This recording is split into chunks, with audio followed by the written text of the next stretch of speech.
Somewhere along the way, many women were taught something dangerous about virtue.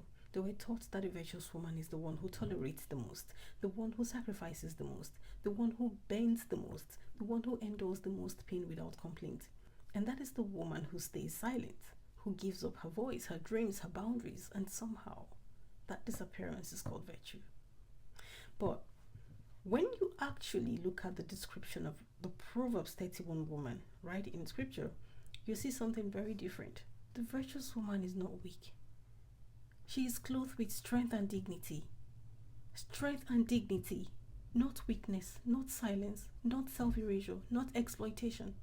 A virtuous woman is an excellent and responsible steward. She stewards her life.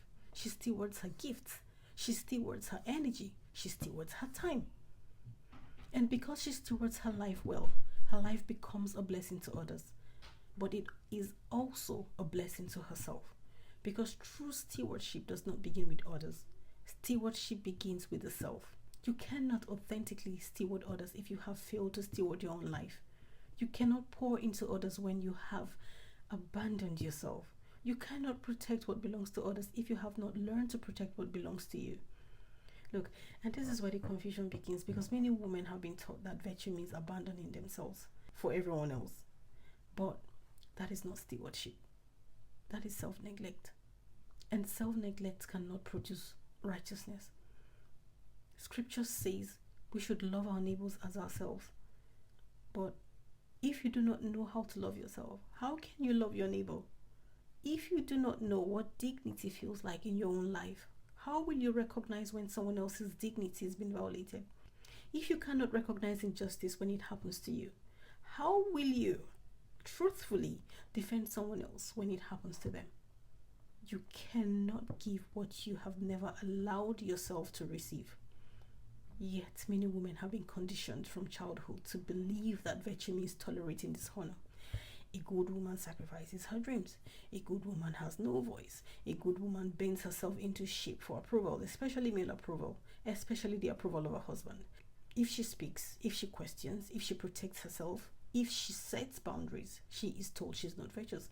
So the label virtuous woman becomes a trophy every woman is encouraged to chase. A badge of honor that promises dignity, but quietly demands self-erasure.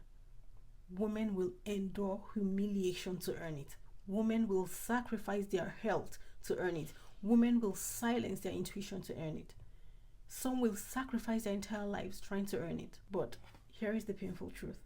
The goalpost keeps shifting, because the system that defines virtue this way was never designed to reward women. It was designed to control them.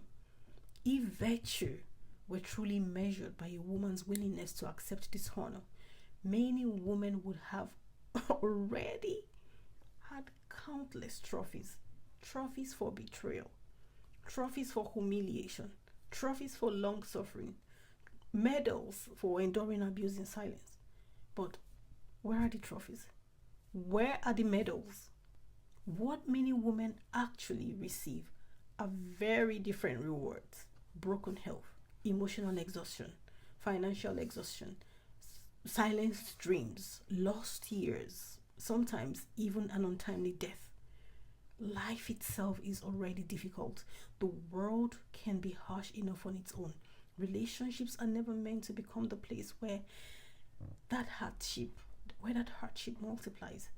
They were meant to be a refuge, a haven, a place where your soul finds rest from the brutality of the world, not a battlefield where your dignity slowly dies. And God is not honored by suffering that comes from a woman not knowing who she is. God is not glorified when people deliberately use a woman for purposes she was never created for.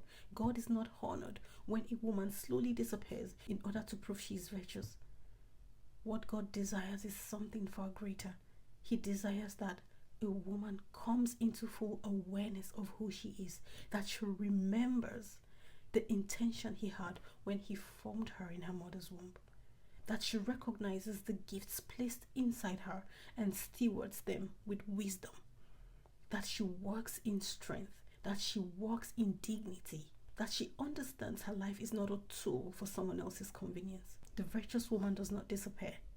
She multiplies, she builds, she creates, she protects what God entrusted to her. She does not abandon herself to prove she is good. She does not erase her voice to prove she is loving. She does not surrender her dignity to prove she is virtuous. Her virtue is not weakness. Her virtue is wisdom. Her virtue is discernment. Her virtue is strength guided by truth. And when love grows a spine, women become free. This is the heart of what I explore in my book, The Discernment of Love. It is a book about remembering who you are. Remembering that a woman's voice, boundaries, and discernment were never meant to be erased. They were meant to protect her life.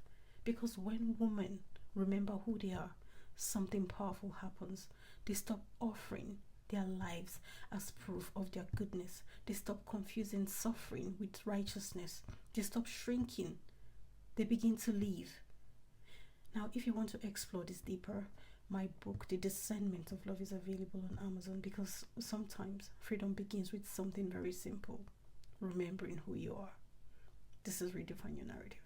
God bless you.